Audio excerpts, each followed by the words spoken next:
You're with Julian on the Brown Note, and a new part of this channel, or a new segment called Overrated. First target is Saving Private Ryan. Now, I have really not liked this movie for a very long time. It continues to stink up lists of the greatest war movies ever made, and it does not deserve to, so I thought I'd review it like an album. I think, and this is Steven Spielberg, I think Steven Spielberg's the most talented film director to have ruined the most films. I've certainly loved a lot of his films, but he has this baseline where he can ruin something because he never trusts the audience. And he has to make everything black and white and superficial and cross everything off. And that's not what you got from The Thin Red Line. There was no philosophical element to this film other than the most rudimentary. In fact, it's only regarded so high because of the brutality of the violence in the battle scenes, which was incredibly influential. At the start, it does actually have, I think any great war film needs to have one thing that is great about it. One reflection on war, whether it's the madness of the human condition in Apocalypse Now and the ability of your opponent to do things that you won't, like chopping off the arms, inoculated arms. Or The Thin Red Line had this notion that the whole movie takes place in different people's heads, showing that war is actually different for everyone involved, including each soldier. Or going all the way back to the early 1940s and La Grande Illusion, where it showed that, the poor soldiers at the bottom of the heap on both sides are much more analogous than the wealthy officer class on both sides, who are, they relate to each other, and the poor soldiers are the same. It's not a dividing line down the middle, it's like through that way. And I think the opening of the famous Omaha Beach is absolutely, it's a classic sequence. And that's the one bit where this film is great, because it shows war as arbitrary. When they open the doors on that boat at the start of the Omaha Beach landing and everyone starts getting whacked, there's no hero in war. A bullet finds you or it doesn't. Something blows up next to you and you're dead, or it doesn't. It's not about someone being braver or less brave. And that's the only great philosophical point of the film. But then the rest of the film doesn't even add up, doesn't even live up to that. It becomes a lot more trite the more it goes on. And as soon as that Omaha Beach, the opening sort of seconds where you've got Matt Damon in the churchyard, that cheesy churchyard bit is the shape of things to come. The Omaha Beach landing's rightly hailed.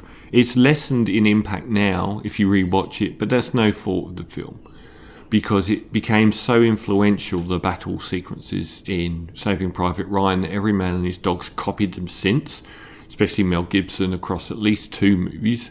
But everyone copied it, so it's less impactful now. I watched it in the cinema, and everyone was shocked, everyone was gasping. And then this girl on her mobile phone, God, that's an early mobile phone, she took a call in the opening of Saving Private Ryan and carried on talking while the entire cinema booed her out in Islington. Anyway, the overriding one thing that Saving Private Ryan did is show a new form of violence on the screen. And I think that's hoodwinked people into just continually saying that it's one of the greatest of all time. I love the way it's shot. It's very shaky in grayscale, and that sort of heightened the whole battle. I don't think overall, over the whole movie, the cinematography is great, to be honest. I do think the sound is great. Like, the bullet sound is as good as any movie, absolutely. And there are, individual moments, like when the flamethrower hits, and when they say, don't shoot them. That's the kind of thing that isn't throughout the film at all. There's just like individual moments. And as soon as that Omaha Beach landing is over after 20 minutes, and you've got nearly over 2 hours and a half to go, it just starts becoming cheesier and cheesier. As soon as the noble music starts, and the soundtrack, I hate on this, it's so cheesy. Bet he got nominated for an Oscar. John Williams. Oh dear. Should have looked that up before. The cinematography is by Janusz Kaminski, which I think is intermittently great and intermittently average. I don't think, compared to Apocalypse Now or The Thin Red Line, it's just not in the same league. And neither is the editing all the time. Sometimes it's good and sometimes it's not. But the music by John Williams actually is terrible. It's just like some trite Midwest fantasy movie soundtrack. E.T.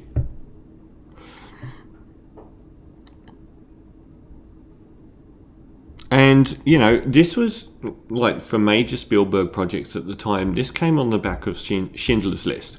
Now, Spielberg can't help himself in ruining movies by making them too noble, too superficial, and never trusting the audience to understand complexity or nuance or anything. He really has to spell everything out for you, walk you through everything hand-holding, and everything's surface level. And when I saw Schindler's List, I was blown away by the fact that he never did that. There's one scene in Schindler's List which I detest, and that's the very last scene. I could have saved one more person. That was like, Oscars, give me Oscars, please Oscar. And I hated that scene so much because the rest of the film didn't do that. It had this almost cinema verite realness to each scene. Obviously very stylized cinema verite, but there was none of this sort of noble imploring that goes on. Everything's too black and white with Mr. Spielberg, and he doesn't do it all the time. After this film, he'd make Minority Report, which is fantastic. I wouldn't criticise him for anything in that film, because I do believe that the end was a dream sequence.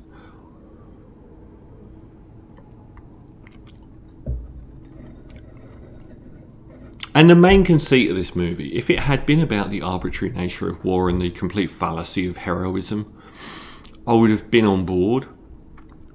But the whole notion that they have a man whose 3 brothers have been killed, his mother is really upset, so they don't want to hurt her anymore, so they're going to bring home her last son and kill everyone else's children, has always really troubled me. And they do address that in the film, but it doesn't make any difference. The idea that they're going to make so many other mothers childless it's such a non-decision for me. And even when they present it with this Abraham Lincoln thing, it just never hits. It just never makes any sense. Virtually the whole lot die for this one guy. If they'd have made it about PR, saying we're selling war bonds, and if the Matt Damon Saving Private Ryan character dies, it's going to be a big PR disaster, I would have bought it. But saying that they're going to kill so many soldiers and send so many more telegrams to so many, it just never hit. It just was a really bad conceit. And that opening bit with the soldiers, the generals, and the people talking about actually doing this thing, it's already very Ron Howard, which is not a good thing. Ron Howard's like every worst aspect of Steven Spielberg. And the shot framing and the performances in these bits are just non-entities. And I feel like this film really does go through a really good battle sequence, and then 20 minutes of downtime throughout the whole film. It's an hour and a half film that's nearly 3 hours long. There's no need for these interminable bits of them sitting around because they don't say anything profound. I can recall The Thin Red Line when Sean Penn's crouching in the grass saying stuff, because the characters are well defined, the lighting on the shots are beautiful, the framing is great, the performances are good. None of that is the case here. And not much happens after that Omaha Beach landing until you get 40 minutes in. And the Corporal Upham character, just like all the characters are stock. In The Thin Red Line, Each one was defined. Each one had a definite personality and opinion on everything that was happening. Here you get, the noble Tom Hanks thing, the coward or pacifist Upham character, but everyone in the middle is a stock character and is interchangeable. There's virtually no personality variance in these characters. They're the same thing. And when we meet Corporal Upham, who is this like cringe-inducing pacifist character, which someone like Andrew Garfield did so well in was it Hacksaw Ridge? Not Hacksaw Ridge, that's a Clint Eastwood one. Whatever the film, the Mel Gibson film, he did it really well. This guy just doesn't. But then the writing in this isn't very good. And we meet him and he's dropping stuff, and it's like comedy pratfalls, and you're like, is this really the greatest war film of all time? And there's some really hokey accents going on, and the bonding is just like the most baseline stuff. Even Full Metal Jacket, nowhere near Stanley Kubrick's best film, 10 years before this, was so much better at the defining of the individual characters, the dialogue, the shot framing. Everything was so much better. It's just got this whole thing of, this cardboard cutout of tough veteran, naive newbie, and there's nothing cerebral about it. It's so surface level. Once it gets into the town scene, we're after like an interminable 20 minutes of just goofing around and having very non-philosophical conversations. They get to the French town, and Paul Giamatti, is it him? Like, the level of people that are famous in this film is just nuts.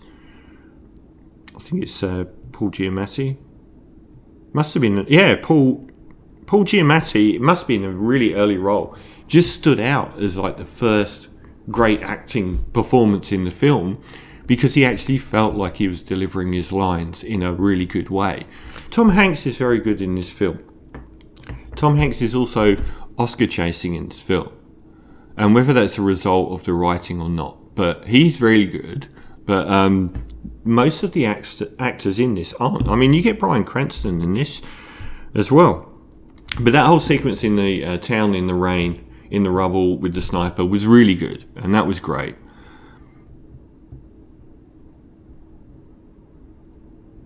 And the whole thing about the sniper with Van Diesel disobeying orders and then being shot, and then them finding the Germans behind the wall, I loved all that bit. That was great. But you're still, you're quite a long way into the film for the second great sequence.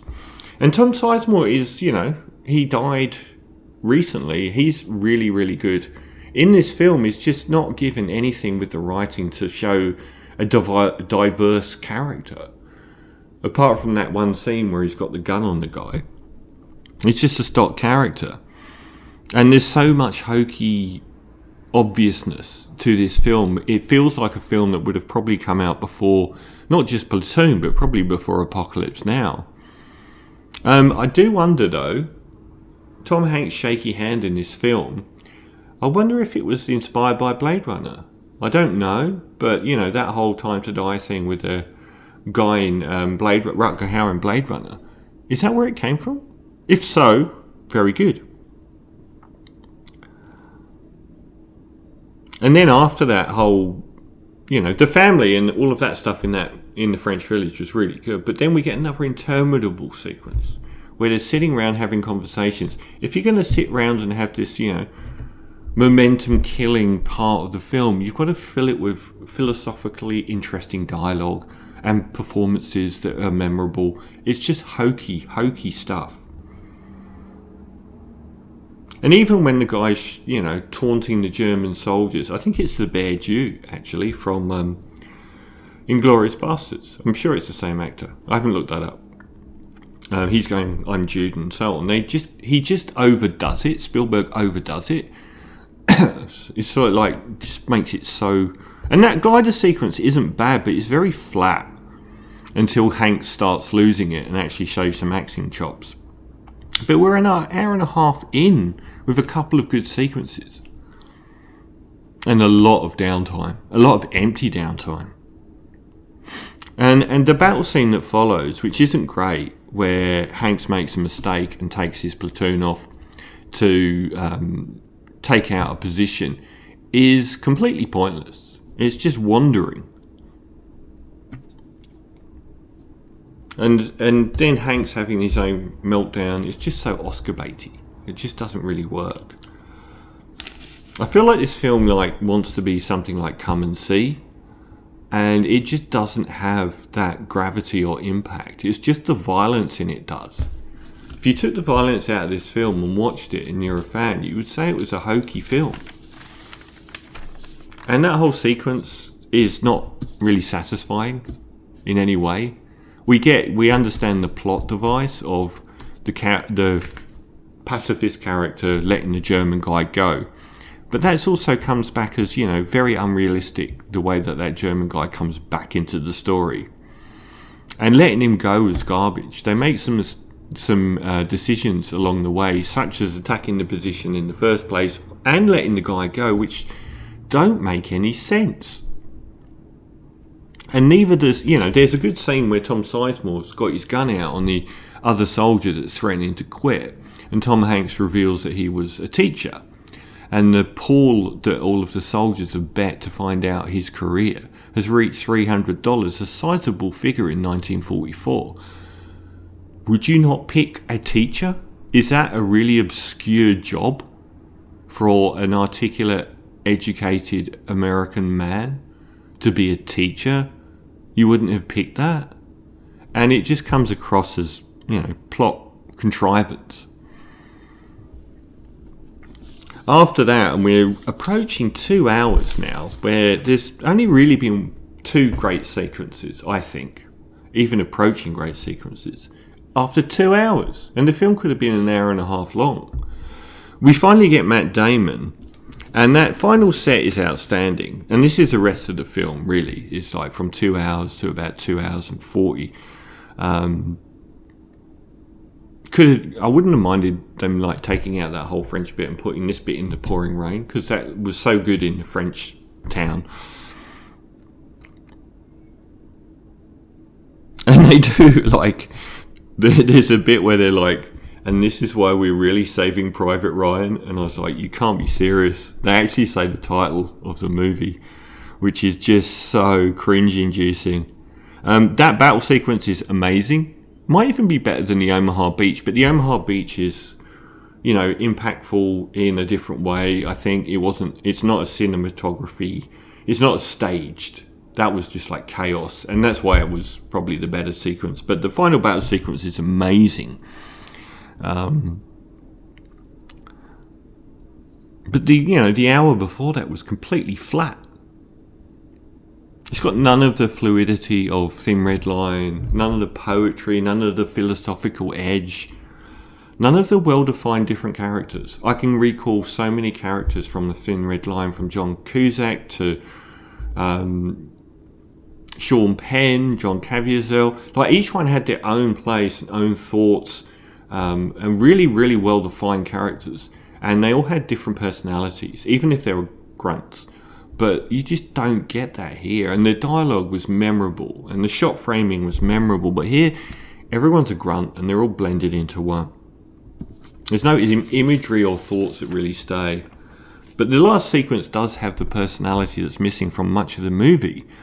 And even though they give these trite conversations between the soldiers in this last sequence, actually when they give these trite conversations, it is framed more like paintings where the characters are sitting and how it's shot, which is something that the rest of the movie doesn't really do.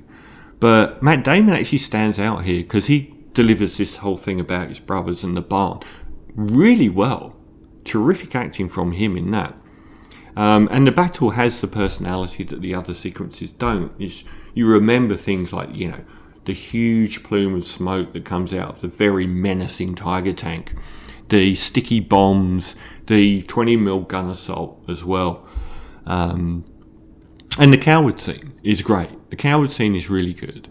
When the Upham character is frozen on the staircase while a German murders one of his compadres and walks down the stairs, the guy that he let go before, which is a little bit of it's a lot of a contrivance, really. But it's a good sequence, especially when the German guy's pushing the knife in. It's quite potently powerful. But then Spielberg can't help himself, because he can't let that coward sequence rest. He can't let the viewer conjugate that in his own mind. He has to tie it all off neatly. So he does another sequence with the coward where the German appears for a third time, which is just ridiculous. And in that sequence, he's got 10 Germans, and then he shoots it to show that he has been hardened by war. But it doesn't make sense. I don't understand that sequence. Maybe he saw his friend, his